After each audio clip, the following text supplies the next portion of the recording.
Okay, today we're going to pick up with science and education in the Cold War. Now, the U.S. believed that our military technology was far better than the Soviet Union. We really felt that we had the advantage in that way. However, in 1957, the Soviet Union is going to announce that they had ICBM capabilities. And ICBMs are intercontinental ballistic missiles, which means that they could send missiles from one continent to another. We didn't have this technology, so we were rather concerned about the fact that they were kind of getting ahead of us. And so that really hits home on October 4th, 1957, when the Soviet Union will launch Sputnik 1. And Sputnik 1 was a satellite that will travel around the world, and the U.S. is just in shock over it because we were nowhere close to having anything like this. It was not even on our radar screen that you could do this kind of thing. And so there was a real fear in the U.S. that it had the possibility of dropping nuclear bombs on American soil. And the U.S. as a result feels very inferior. We feel very vulnerable. And so we realize that we are falling behind in science and technology. In fact, our first attempts to put something into orbit, into space, are going to be nicknamed by the press Flopnik and Stay Putnik because we don't even get off the ground. It's kind of pathetic how bad it was.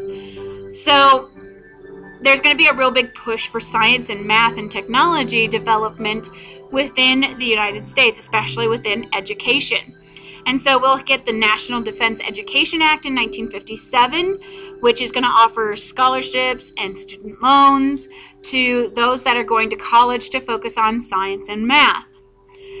We'll also pass the National Defense Highway Act in 1956, and this is going to create the interstate system across the U.S. And the idea behind this, it's a defense measure because it's going to increase our mobility from one end of the U.S. to the other. So it should take less time for us to react in the case of a nuclear attack kind of thing. So it also helps to increase our communication. It helps to increase transportation. I mean, we today see the benefit of it. We use these highways that were created in 1956 all the time. And so it is a huge benefit just to the American public. But the initial purpose for it was to make our military more mobile. In 1958, U.S. is going to create NASA, the National Aeronautics and Space Administration. And with NASA, the U.S. will successfully launch its first satellite, Explorer 1, and it is using the Vanguard series of rockets to get Explorer 1 out into space. The second satellite, Vanguard 1, is the oldest that is still in space. It's still out there, so it's kind of cool that it's still going around since 1958. In 1961, the Soviets will be the first to have a man orbit the Earth. And the U.S., in 1961, we will send up Alan Shepard Jr., who has a 15-minute space flight. He leaves the atmosphere, but it's not technically an orbit, so we didn't exactly match what the Soviets were doing. In 1962, John Glenn Jr. will be the first American to orbit the Earth. So we're lagging a little bit behind them. 1963, the Soviets put the first woman into space. And in 1964, the Soviet Union is the first to orbit 3 men in 1 spacecraft. So why is there such a huge difference in the accomplishments between the Soviet Union and the United States? Well, a lot of it has to do with priorities and goals. The Soviet Union, their priority was how much rocket power can we put together? And so they were more focused on what can we get out to space and how can we do it the quickest way possible. They really didn't care about loss of life. They didn't care about the effects on their astronauts. They had larger manned spacecraft. They took longer journeys. But like I said, they did very little research into the effects on their astronauts, on what could possibly happen to them. If a few died in the attempts, so be it, sort of thing. Whereas for the United States, we're more concerned about our success rate. We want to see the number of our spacecraft launched successfully be greater than the Soviet Union, as opposed to getting number. We want the Soviet Union wanted quantity, whereas we wanted quality, if that makes sense. We wanted to make sure ours were successful launches. If we had too many accidents, that could possibly end the program. The U.S. tends to not like to lose lives, if at all possible. And so we are also going to be studying more of what we can do with this technology, as opposed to just how powerful can we make it, sort of thing. And so we're going to focus on communications and navigation, weather reporting. So there's a lot of different side benefits that come with the U.S. involvement in space. So we have this kind of like side competition with the Soviet Union in the space race, and they are continually beating us at it all the time. But we also have other things that are going on that are going to kind of cause some issues and some tensions between the U.S. and the Soviet Union. And one of those is going to be the U-2 incident. And what happens is the CIA was sending secret flights over Soviet territory. Remember, at the Geneva summit, we had proposed having open skies. Well, the Soviets said, never mind, we don't want to do that, we don't trust you. And the CIA says, I don't care if you trust us, we're still going to do it, kind of thing.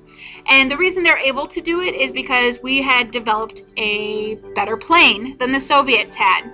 It's called the U-2, and it was able to fly higher than the Soviet planes, so we could go above them, and they couldn't actually shoot us down. And so we're going to fly over Soviet territory taking infrared photos. Well, infrared is going to show hot spots, and that's how we're able to figure out where their nuclear silo bases are, or nuclear missile silos are at.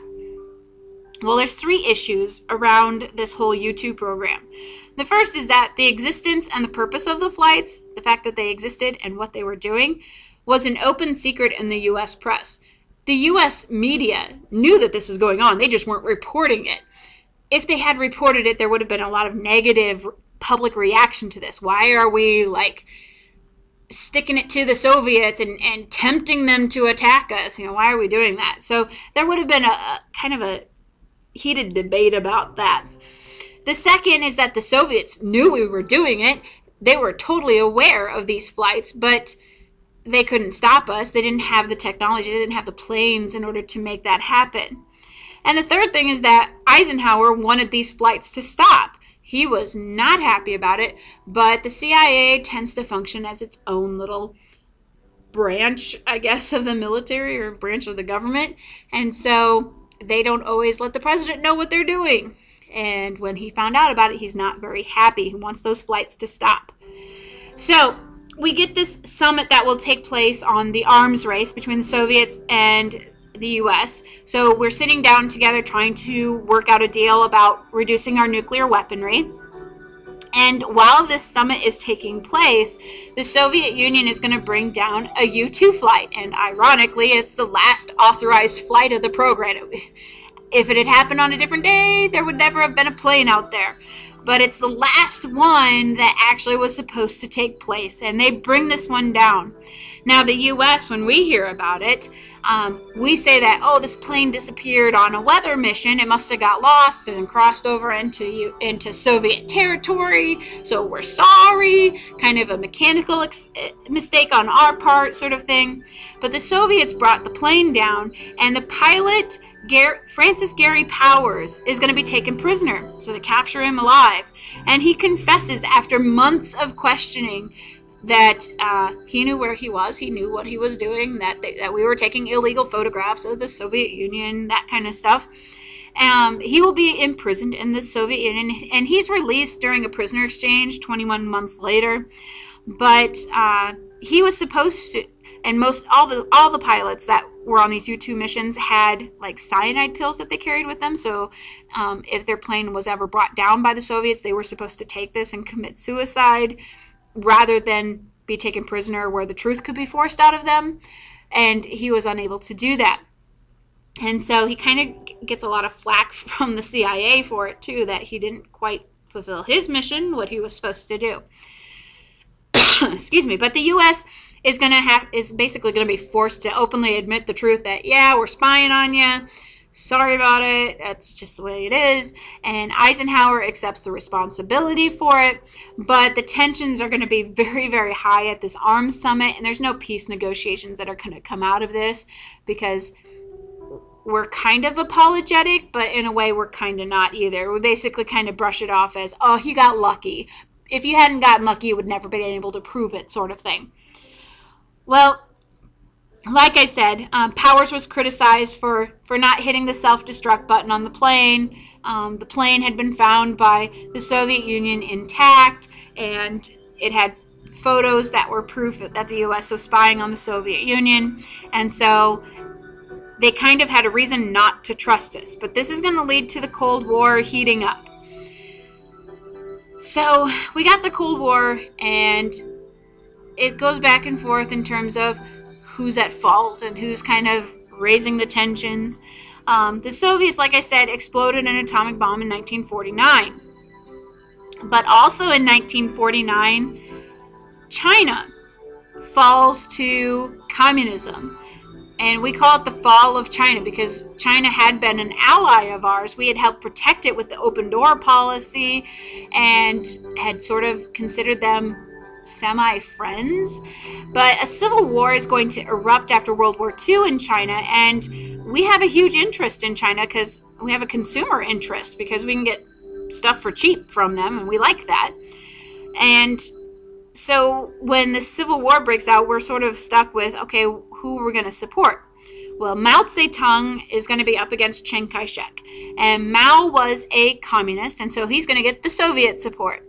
Chiang Kai-shek is a nationalist, which is not exactly democratic, but he's not communist. So he will get the U.S. support. Now, the U.S. fear is that once China falls, the rest of Asia is going to fall. And that makes us very nervous because we had invested millions of dollars in Japan. So we were very, very nervous about what could possibly happen to Japan. So in 1950, NSC 68 will be passed. Issued. It's a document created by the National Security Council of the UN, which is why it's NSC, National Security Council. It's the 68th document that was created in 1950 by the UN. And basically what the recommendations are is to militarize containment, to actually put a military in place to uphold the policies of containment. We had several options that we could have looked at. We could have continued our current policy of we'll stop them when we can, sort of thing. Second, we could revert to isolation where the rest of the world can just go do what they want. We'll take care of ourselves. The third is that we could wage preventative war, where if we thought the communists were going to be a problem, we could go in and stop them before it's even an issue. But then the problem with preventative war is that we tend to look like the bad guys, and the U.S. is never comfortable looking like the bad guys. So that's not going to be an option we are going to explore at that time. The fourth is that we could help to increase our military strength and that of our allies, and that way we know we have help. So in 1950, Truman wants to move towards a more perimeter stronghold containment. So we're going to stronghold watch our 5 centers, but perimeter, not perimeter stronghold. We want to move towards a perimeter asymmetrical, perimeter asymmetrical containment. But that's very, very costly. That costs a lot of money. And so in order to pay for it, we would have to increase spending for the military, which means an increase in taxes. And that is very, very hard to sell to the public. This policy is very, very hard to sell to the public. But we will have an event that will take place, the Korean conflict, which will help to sell that to the public a little bit better.